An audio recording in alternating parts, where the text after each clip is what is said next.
Hello friends, welcome back to our channel. আমার চ্যানেলে তোমাদের অনেক অনেক ওয়েলকাম আর ভালোবাসা জানা। আশা করি তোমরা সবাই খুব ভালো আছো আর আমিও ভালো আছি। তো আজকে ব্লগটা আমি এখন থেকে শুরু করলাম। এখন এই যে সকাল সকাল ঘুম থেকে উঠে গেছি, আর ঘুম থেকে উঠেই বিছানাটা প্রথমে তুলে নিলাম। তো আপাতত আমি এখন এই ছোট্ট খাটটার মধ্যেই শুয়ে থাকছি, কেননা মা ওরা কেউ নেই, তাই বড় পালঙ্কটাতে ইচ্ছে করছে না শুতে। তো মা আমার এটা একার জন্য এটাই ঠিক আছে তাই। আর এখানে বড় রুমটার এই যে জানালার পর্দাটা খুলে দিলাম, যাতে রুমটাতে সারাদিন আলো ঢুকে। লাইট জ্বালাতে হবে না, লাইট জ্বালালে জানোই তো গরমের দিন আরও অনেকটা গরম লাগবে, সেই জন্য লাইট জ্বালাবো না। পর্দাটা খুলে দিলেই বেশ রুমটা সারাদিন আলোতে দেখা যাবে। আর এখানে আমি এবার ঠাকুরের রুমটা খুলে দিলাম।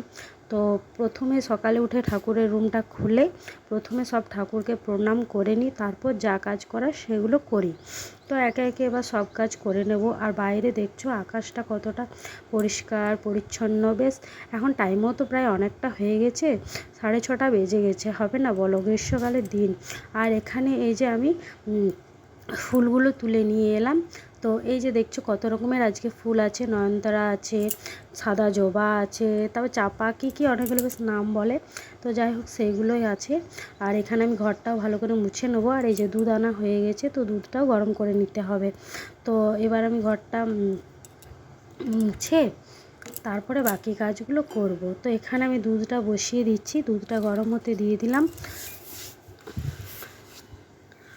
সকাল সকাল দুধ আনা হয়ে যায়, সেই জন্য তাড়াতাড়ি গরম করে নিই, কেননা বেশিক্ষণ তো আর দুধটা এনে রাখা যাবে না, যদি ফেটে যায় কিছু হয়, সেই জন্য তাড়াতাড়ি গরমটা করতে দিয়ে দিই।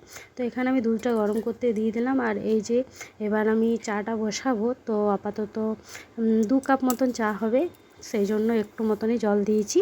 তো এখানে আমি চাটা বানিয়ে নেবো, চাটা বানিয়ে বাকি কাজে লেগে যাব।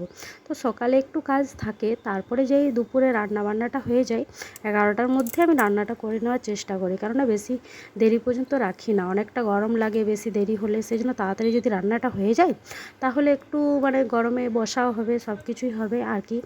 আর এখানে এই যে চাটা প্রায় অনেকটাই হয়ে গেছে। তো চাটা খেয়ে বাকি কাজগুলো করে পুজো টুজো করে তাড়াতাড়ি খেয়ে দিয়ে রান্নাটা বসিয়ে দেবো।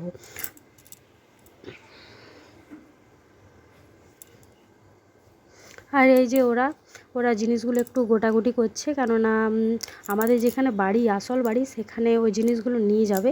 সামনে এখান থেকে খুব একটা দূরে নয়, আধ ঘন্টা রাস্তা, ওখানে যেয়ে জিনিসগুলো পৌঁছে দিয়ে আসবে। কেননা এখানে রাখলে অনেকটা জায়গা ভিড় হয়ে যাচ্ছে, একসাথে এত জিনিস তো রাখা যাবে না, সেই জন্য কিছু কিছু জিনিস ওখানে পৌঁছে দিয়ে আসছে।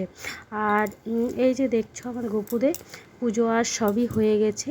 এখানে আজকে ওদেরকে আঙ্গুর দিয়েছিলাম, আর সাজিয়ে গুছিয়ে বেশ খুব সুন্দর করে বসিয়ে দিয়েছি। আর এই যে জবা ফুলটা দেখছো হলুদ কালারের, এটা ভাই নিয়ে এসেছে, অনেক দিন হলো গাছটা আনা। তো যাই হোক, প্রায় দিনই একটা একটা করে ফুল ফুটছে, আর নিয়ে এসে বেশ দিচ্ছি গপুদিকে। তো যাই হোক আজকেও দিলাম। আর এখানে দেখছো কতটা সুন্দর না দেখতে লাগছে আমার সোনাদিকে। তো ভালো করে পূজা পাশা প্রতিদিনই এভাবে করা হয়, করতেও ভালো লাগে, তাই না?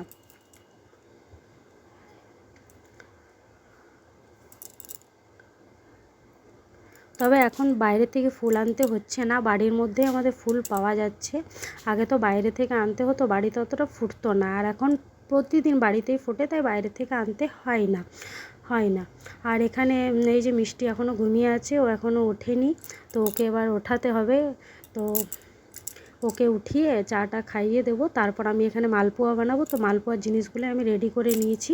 তো এখানে দুধ আছে, সুজি আছে, ময়দা আছে, চিনি আছে, কিশমিশ আছে, সব কিছুই রেডি করে মালপোয়াটা বানিয়ে নেব। তো সকালে নাস্তা আজকে এটাই হবে। তো চলো আজকে ব্লগটা আমি এখানেই শেষ করলাম। সবাই ভালো থেকো, সুস্থ থেকো, আমার চ্যানেলটা অনেক অনেক সাবস্ক্রাইব করো, লাইক করো, কমেন্ট করো, শেয়ার করো।